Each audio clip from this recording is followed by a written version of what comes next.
Hello दोस्तों, आप सभी का स्वागत है हमारे यूट्यूब चैनल बी टॉपर में। फ्रेंड, जैसा कि आप सभी लोगों ने थंबनेल और टाइटल में देखा होगा दोस्तों, आज मैं इस वीडियो में बात करने वाला हूं यूपी पीसीएल टेक्नीशियन लाइन की जो वैकेंसी आई है दोस्तों, उसके बारे में।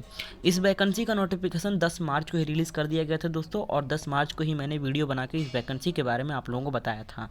लेकिन उस वीडियो में बहुत सारे बच्चों के कमेंट आ रहे थे, बहुत सारे डाउट निकल के आ रहे थे। वो पूछ रहे थे कि इसकी योग्यता क्या होगी, क्या टेक्निकल कोर्स वाले ही आवेदन कर सकते हैं या सभी लोग आवेदन कर सकते हैं, आईटीआई के सभी ट्रेड वाले आवेदन कर सकते हैं, या मैं टर्नर से हूँ, टर्नर से आईटीआई किया है मैंने, मैं मैकेनिस्ट से आईटीआई किया है, मैंने इलेक्ट्रीशियन से किया है, तो क्या कौन कौन आवेदन कर सकते हैं। ऐसे बहुत सारे डाउट निकल के आ रहे थे दोस्तों यहाँ पर।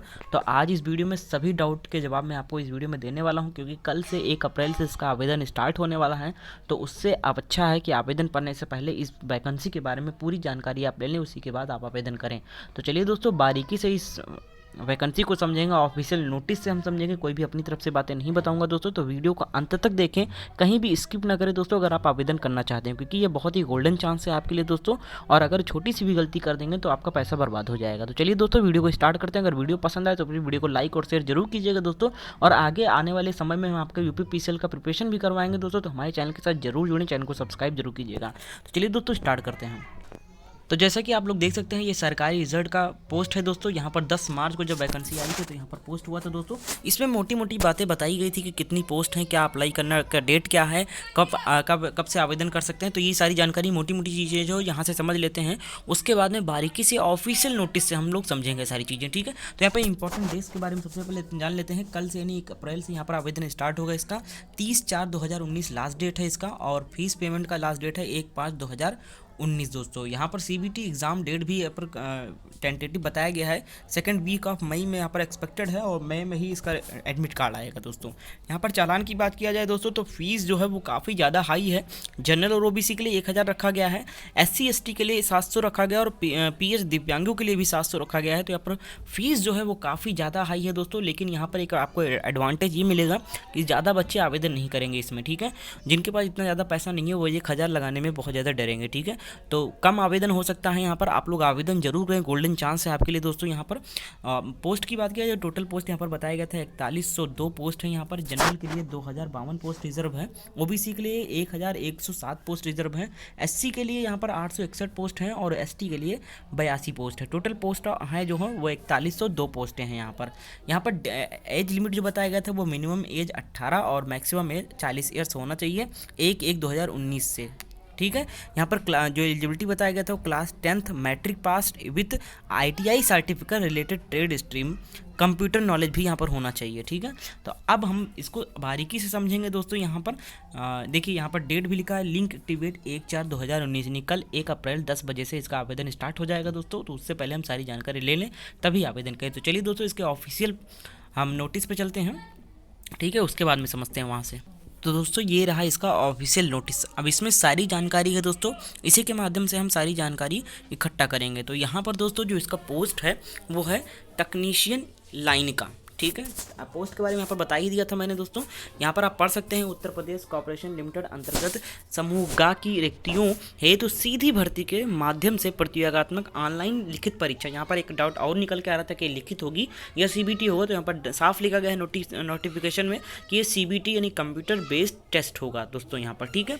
अब आगे यहाँ पर बढ़ते हैं। पोस्ट वगैरह की जानकारी हमने ले ली थी। यहाँ पर मेन चीज़ जो है, यहाँ पर देख सकते हैं आप लोग कि वेतन मैट्रिक्स लेवल 4 में वेतनामा 27,200 से लेकर 86,100 एवं अन्य भत्ते कॉरपोरेशन में लागू नियमानुसार दिए होंगे। अनिवार्य शैक्षिक अर्हता देखिए यहाँ पर, तो मेन चीज़ यहाँ पर बताई गई, देखिए, मान्यता प्राप्त संस्थान से हाई स्कूल विज्ञान संकाय में उत्तीर्ण होने के साथ नियमित छात्र के रूप में निम्नांकित ट्रेडों में से किसी एक ट्रेड में द्विवर्षीय अखिल भारतीय अथवा राज्य व्यावसायिक प्रमाण पत्र NCVT और SCVT का होना आवश्यक है यहाँ पर, यानी रेगुलर बेस पे आपका ये कोर्स होना आवश्यक है। यहाँ पर बताया गया है वायरमैन, इलेक्ट्रीशियन, लाइनमैन और इलेक्ट्रिकल इन्हीं 4 फील्ड वाले ITI छात्र इस पोस्ट के लिए आवेदन कर सकते हैं। तो यहाँ पर एक बहुत बड़ा डाउट आपका क्लियर हो गया होगा दोस्तों कि यहाँ पर केवल वायरमैन ट्रेड के, इलेक्ट्रीशियन ट्रेड से, लाइनमैन ट्रेड से और इलेक्ट्रिकल ट्रेड से ही आवेदन किया जा सकता है दोस्तों, ठीक है। अगर आप टर्नर हैं या कोई और चीज़ से आपने ITI कर रखा है दोस्तों तो आप इस पोस्ट के लिए एलिजिबल नहीं हैं। आगे बात करते हैं यहाँ पर कंप्यूटर का सामान्य ज्ञान होना आवश्यक है दोस्तों यहाँ पर, क्योंकि एक पेपर इसका होगा। अभी मैं पूरा सिलेबस के बारे में डिस्कस करने वाला हूँ इस वीडियो में। बेसिक स्किल टेस्ट होगा यहाँ पर तकनीशियन लाइन के पद के आवश्यक कार्य या यथा पोल, सीढ़ी पर चढ़कर लाइन एवं वितरण परिवर्तकों के अनुरक्षण का कार्य इत्यादि से संबंधित टेस्ट से जिसे उत्तीर्ण करना होगा, ठीक है। चयनित अभ्यर्थियों की उत्तीर्ण करना अनिवार्य है। चयनित अभ्यर्थियों की नियुक्ति तकनीशियन लाइन प्रशिक्षक के पद पर की जाएगी। नियुक्ति के पश्चात 1 वर्ष का प्रशिक्षण दिया जाएगा एवं प्रशिक्षण मूल्यांकन करने के बाद सफल अभ्यर्थी को तकनीशियन लाइन के पद पर नियमित किया जाएगा। नियमित रेगुलर किए जाने की दशा में प्रशिक्षण का अवधि को भी सेवा काल में सम्मिलित किया जाएगा। यानी कि आप जब सेलेक्ट हो जाएंगे तो आपको 1 साल की ट्रेनिंग दी जाएगी और ट्रेनिंग जो है, ट्रेनिंग को आपके सेवा काल में ही जोड़ा जाएगा। आपका उसका पैसा मिलेगा 1 साल का पूरा, ठीक है, एडवांस में। फिर यहाँ पर आयु की बात किया जाए तो 1/1/2019 को न्यूनतम 18 वर्ष एवं अधिकतम 40 वर्ष होना अनिवार्य है। यानी कि कम से कम 18 वर्ष वाले और अधिक से अधिक 40 वर्ष वाले आवेदन कर सकते हैं। यहाँ पर आयु में छूट की भी यहाँ पर बात कर रखी है दोस्तों, तो आप इसको पढ़ सकते हैं। तो यहाँ पर अप्रेंटिस की बात किया जाए, अप्रेंटिस एक्ट 1961, ठीक है, के अंतर्गत अप्रेंटिस प्राप्त अभ्यर्थियों के निर्धारित आयु से अधिक होने की दशा में उन्हें प्रशिक्षण अवधि की सीमा तक अधिकतम 2 वर्ष अधिकतम आयु सीमा के स्थिरता अनुमान्य होगी। आरक्षण की बात यहाँ पर सारी की गई है, तो इसको इतना इंपॉर्टेंट नहीं, आप लोग देख लीजिएगा। आगे यहाँ बढ़ते हैं। आवेदन शुल्क के बारे में बताएं, कृपया आवेदन ना करें।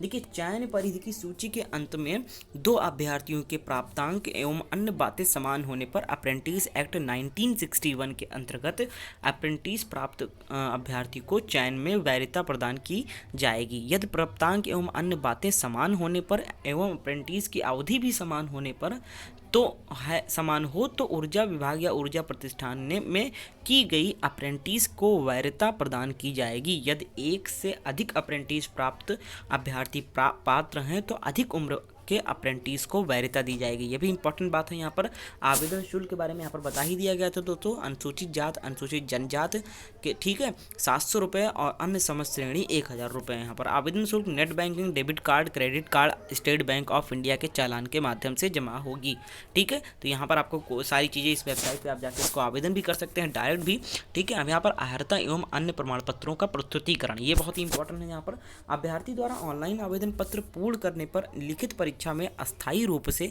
प्रोविजनली सम्मिलित किया जाएगा।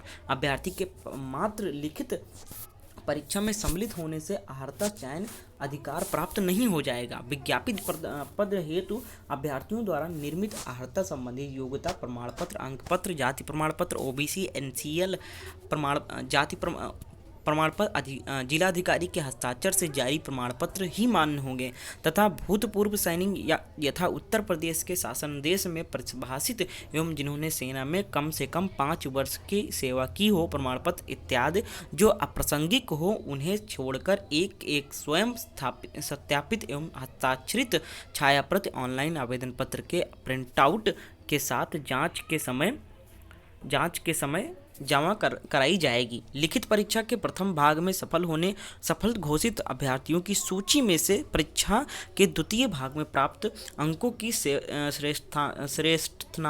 श्रेष्ठानुसार रिक्तियों के 2 गुने न्यूनतम शॉर्टलिस्टेड अभ्यर्थियों को स्किल टेस्ट हेतु बुलाया जाएगा। यानी कि जितनी वैकेंसी है दोस्तों उसके 2 गुना ही छात्र को स्किल टेस्ट यानी सेकंड स्टेज के लिए बुलाया जाएगा यहाँ पर, ठीक है।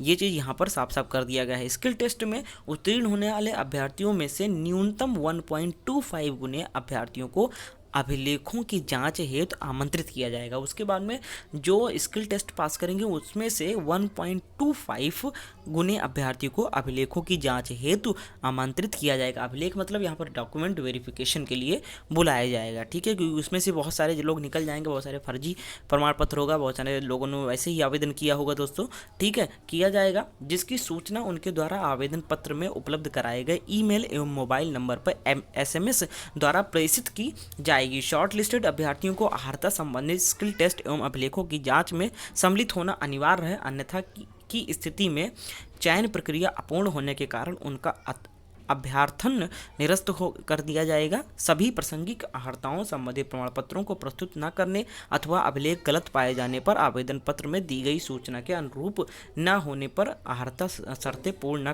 करने पर बिना सूचना के किसी भी स्तर पर अभ्यर्थन निरस्त करने एवं चयन प्रक्रिया से वंचित करने का अधिकार सुरक्षित है। अभ्यर्थियों का सहायतार्थ स्पष्टीकरण नोट, ठीक है, यहाँ पर बहुत सारे अनापत्ति प्रमाण पत्र। यदि कोई अभ्यर्थी किसी सरकारी अर्ध सरकारी विभाग में कार्यरत है तो उसे नियुक्ति के समय अपने विभागाध्यक्ष द्वारा निर्गत अनापत्तित प्रमाण पत्र प्रस्तुत करना आवश्यक है, ठीक है। वैवाहिक स्थिति भी यहाँ बताया गया है।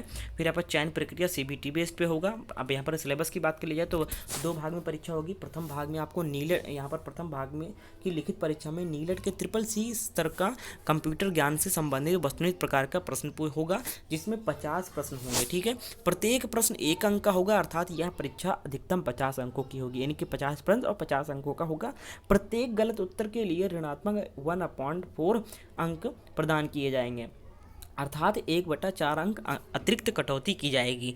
कंप्यूटर ज्ञान की प्रथम भाग की परीक्षा में कम से कम 20 अंक प्राप्त करना अनिवार्य होगा, अन्यथा की स्थिति में संबंधित अभ्यर्थी को अर्ह न मानते हुए उसकी लिखित परीक्षा की द्वितीय भाग का मूल्यांकन नहीं किया जाएगा, यानी कि 50 नंबर में से 20 नंबर कम से कम आपको लाना पड़ेगा, तभी आपका सेकंड स्टेज वाला कॉपी जांचा जाएगा, ठीक है। अब द्वितीय भाग में जो है, द्वितीय भाग में निम्नांकित पाठ्यक्रम में संबंधित वस्तुनिष्ठ प्रकार के का एक प्रश्न पत्र होगा, जिनके अधिकतम अंक सम्मुख अंकित। प्रत्येक प्रश्न 1 अंक का होगा एवं प्रत्येक गलत उत्तर के लिए ऋणात्मक 1/4 अंक प्रदान किए जाएंगे, अर्थात 1/4 अंक की कटौती होगी। दोस्तों यहाँ पर आप सिलेबस की बात कीजिए, सिलेबस यहाँ पर है आपका समान अध्ययन तार्किक ज्ञान का 20 प्रश्न आएगा, 20 अंक का होगा। समान हिंदी हाई स्कूल स्तर का आएगा 15 क्वेश्चन, 15 अंक का होगा। समान अंग्रेजी हाई स्कूल स्तर का पूछा जाएगा, 15 प्रश्न, 15 अंक का होगा यहाँ पर। उसके बाद में यहाँ पर मोस्ट स्कोरिंग और इम्पॉर्टेंट जो टॉपिक रहेगा वो है तकनीकी विषय ज्ञान। तो यहाँ पर 150 प्रश्न ये पूछा जाएगा, इसका वेटेज ज़्यादा है और सबसे ज़्यादा स्कोरिंग है, आपको इसी में ज़्यादा फोकस करना है। 150 अंक का होगा यहाँ पर, ठीक है।